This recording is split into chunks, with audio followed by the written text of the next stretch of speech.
memberi rahmat sekalian alam. Maka aku jadikan alam ini karena engkau Muhammad. Karena segala perbuatan kita ini pada kenyataannya terjadi dalam mata jasad. Maka dia Allah Ta'ala laju lamat, kau apa nak kau gawi-gawi kau lah, tapi ingat mat, kau tu dari aku. Nah, jadi sama baik cak tubuh tadi antara jasad ngaru. Gawi kalau segalanya jasad kau, tapi ingat jeru. Kau tu dari aku. Maka kita harus memahami tentang kolbi takrim tadi. Jadi inilah galak para ulama, para wanu, sucikan hati, bersihkan hati. Gitu, ya. Jadi istilah itu nyata di hati inilah.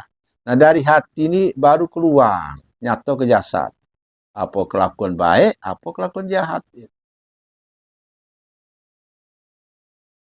Karena jasad ini tempat menyatu. Tempat menyatukan yang diterima tadi.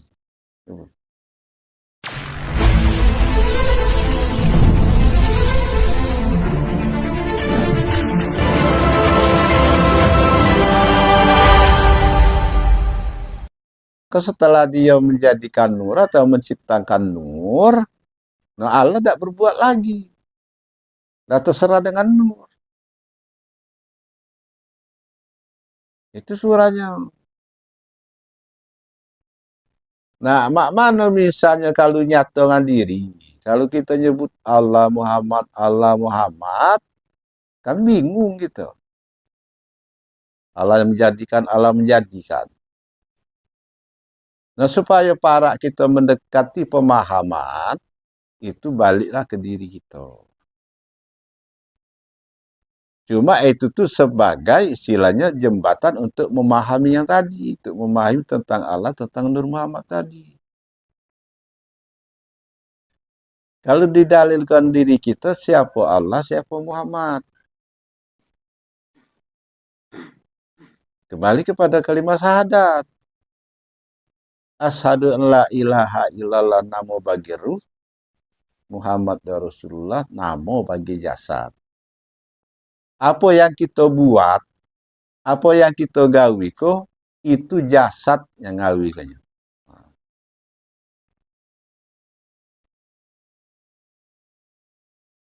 Jadi jasad inilah yang pacak berbuat. Jasad inilah yang istilahnya melaksanakan segala pekerjaan.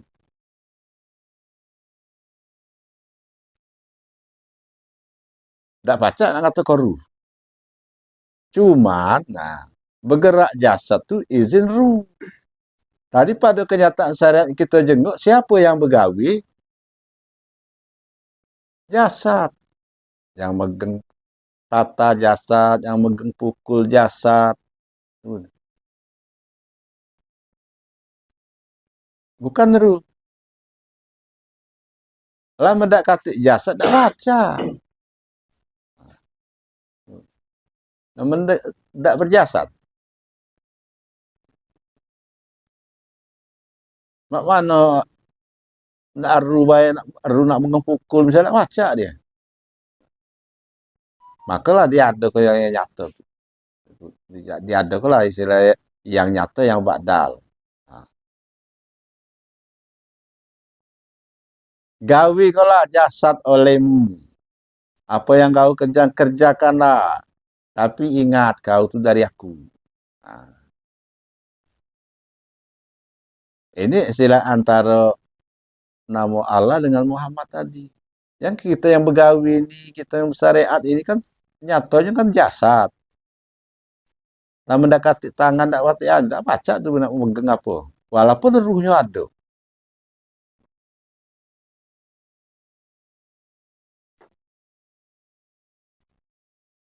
Mendekati mata, mata jasad.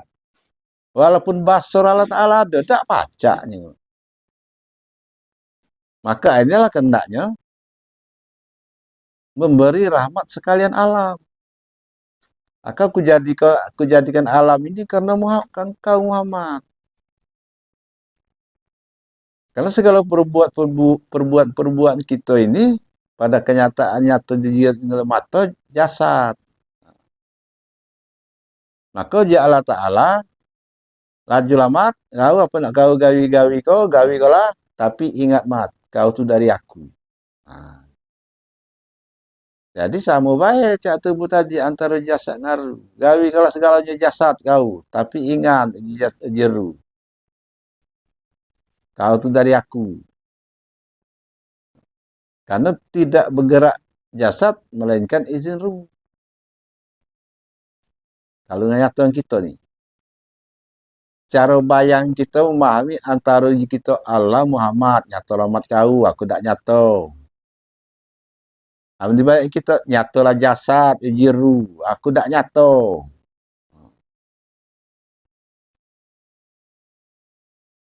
Nah tu bunyi galak tak terpandang ke sana tu. Tak terpandang ke ruh itu. Tak terpandang ke Allah itu.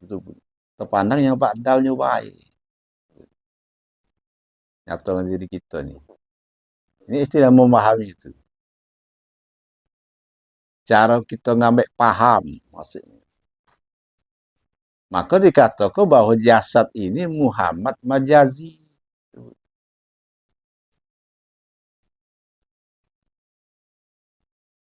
Maka kalau dia panak jasad, nah mulai dia panak jasad. Panak jasad tadi dia berbadan rohani baru bernyawa ruh hidupi.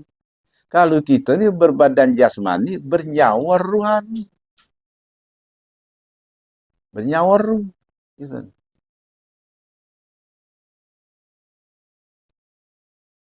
Nah itu istilah tentang Nabi Muhammad tu. Jadi dia ni yang awal. Ya, yang awal. Dari awal Muhammad itu, yang awal dari Muhammad itulah namanya Allah. Nyatanya. Jadi kalau kita pahami, yang nama Allah itu sumber segala sumber. Asal segala kejadian. Asal segala asal. Maka wajib kita nak mengenal. Nak mengenal namanya Allah.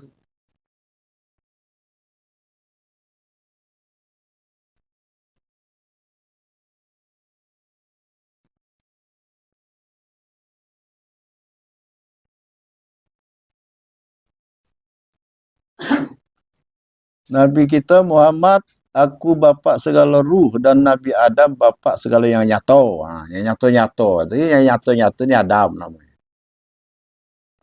Banyak goib yang tak nyata tu, dan namanya Muhammad. Lakuannya tu. Maka dengan diri kita, itulah yang nak kita ikuti. Itulah yang kita pahami. Menurut sunnah Nabi. Menurut syariat Nabi. Gitu. Kita banyak kenal bayangan Nabi Muhammad tu, tapi tak nurut. Tak nurut syariat dia. Kapan istilahnya kita masih kelakuan-kelakuan tak benar itu, namanya termasuk kita tu lali dengan Nabi. Tak bernabi. Kalau dengan Allah Ta'ala, serah. Jalan jahat, baiklah juga loh dia. Allah. Karena dengan Allah tu tak katik hukum. Katik hukum jahat, hukum baik. Allah Ta'ala. Allah Ta'ala tu tak katik larangan. Apa yang terbit daripada Allah Ta'ala itu perintah kalau. Nah yang megang hukum ni, Nabi Muhammad tadi. Sallallahu Alaihi Wasallam. Maka dinyato lah mulai dari Nabi, para nabi-nabi dinyato. Makanya setelah Nabi Muhammad ini, tak katik lagi Nabi. Namun kira-kira bakal ada Nabi lagi setelah Muhammad ini, lah dihancurkannya pula umatnya. Umat Nabi Musa, umat Nabi Nuh, umat Nabi Lut. Tak lagi. Nah kita ini, bersyukur kita ini taruhlah termasuk pada umat Nabi Muhammad Sallallahu Alaihi Wasallam.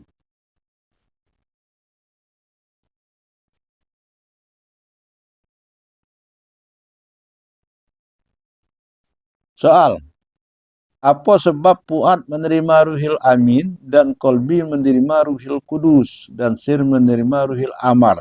Ini kepada Nabi tadi. Pada Nabi Muhammad tadi. Apa kita tak pacak mak itu? Pacak kita. Kalau galak. Kan? Cuma tak pacak nak jadi Nabi.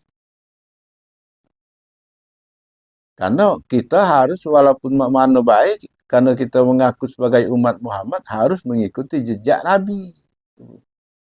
Harus mengikuti cara-cara Nabi.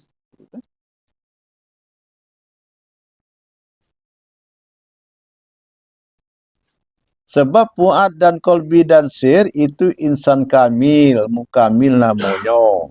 Dan bukan tempat mukmin yang asli. Jadi istilah Fuad, Takrim, Kolbi, Takrim, Sir, Takrim tadi, itulah yang dikatakan insan kamil. Itulah yang dikatakan manusia. Kalau kita ni belum manusia. Kita ni masih sebut orang. Atau bahasa tubuh wong. Yang dikatakan manusia itu insan kamil. Insan kamil mukamil.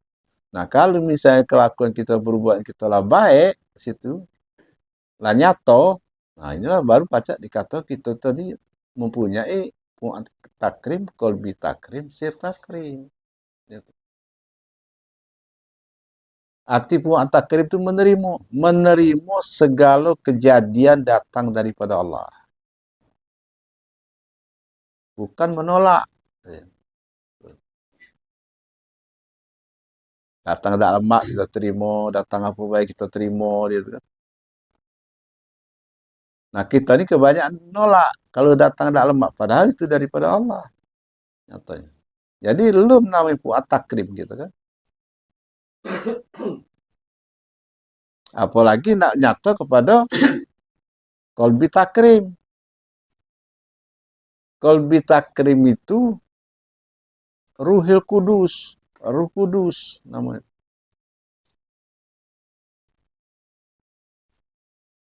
Nah, kolbi, Fuad, dan takrim itu tuh nama-nama. Masih dia tuh dikatakan dengan nama ruh. Fuad takrim, ruh yang nerimo. Kolbi takrim, ruh yang suci. Sir takrim, ruh yang memerintah.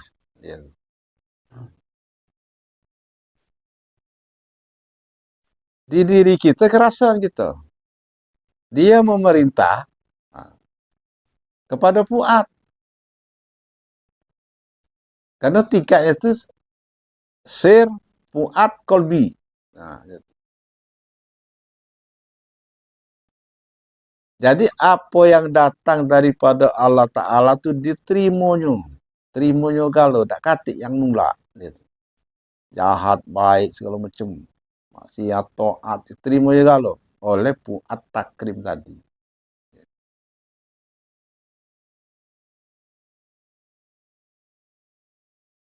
Nah, di mana kita harus nak benar kok? Kalau dengan diri kita harus benar kok di kolbinya. Kolbi takrim. Kolbi yang suci. Nah, istilahnya penyaringannya ada di kolbi. Maka kalau kolbi kita tak suci, kita salah paham apa yang datang daripada Allah Ta'ala tadi. Apa yang diterima oleh Fuad tadi. Inilah kadang-kadang tu jahat daripada Allah, baik daripada Allah, gawi kau galau. Karena dia tak disaring oleh apa? Tak disaring oleh kolbi tadi, oleh kolbi takrim tadi. Kolbi takrimnya hatinya masih belum suci. Tapi kalau hatinya suci, kolbi takrim tu dia yang mana yang jahat tinggal saja. Tak dinyata kok. Karena pada secara hakikatnya kita ini tak kata istilah manusia paling baik. Kata. Dan juga dak katik manusia paling jahat. Tiap-tiap manusia baik pasti ada jahatnya. Tiap-tiap manusia jahat pasti ada baiknya. Karena jahat dan baik itu sudah ditunjuk oleh Allah Ta'ala kalau. Gitu. Nah tinggal kita ngelolai. Mana? Tinggal cara kita nak ngelakukannya. Maka kita harus memahami tentang kolbi takrim tadi. Jadi inilah galak para ulama, para wanu, sucikan hati, bersihkan hati. Gitu, ya. Jadi istilahnya itu nyata di hati inilah. Nah dari hati ini baru keluar, nyata ke jasad. Apa kelakuan baik, apa kelakuan jahat. Karena jasad ini tempat menyatu. Tempat menyatakan yang diterima tadi.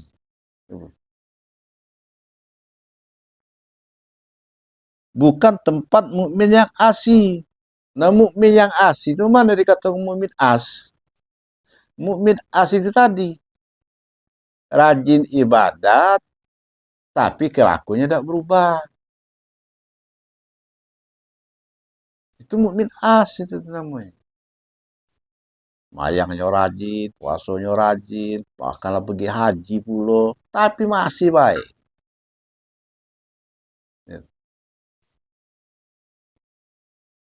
Nafsu amarah masih, nak marah masih, ngomong ke wong masih, menolak kebenaran masih. Ini kata mukmin as. Maka dikatakan mukmin itu belum mukmin itu yang takwa. Belum tentu takwa mukmin. Takwa itu mengenal kepada Allah Ta'ala. Ini dikatakan mukmin as. Mukmin asi.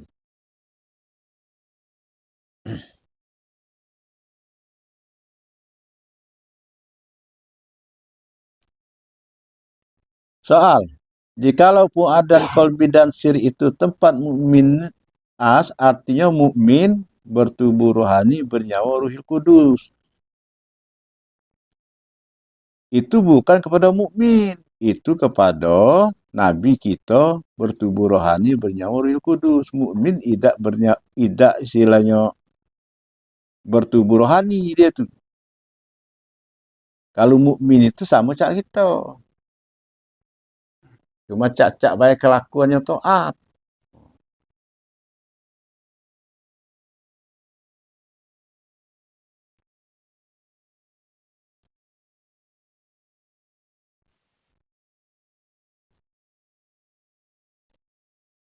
Maka berkata ulama ahlul haq, malam ya'lam illa haqqur rabbi wa haqqur ruhi wa haqqul jasadi fa innahu zalika ayatul kal hewan.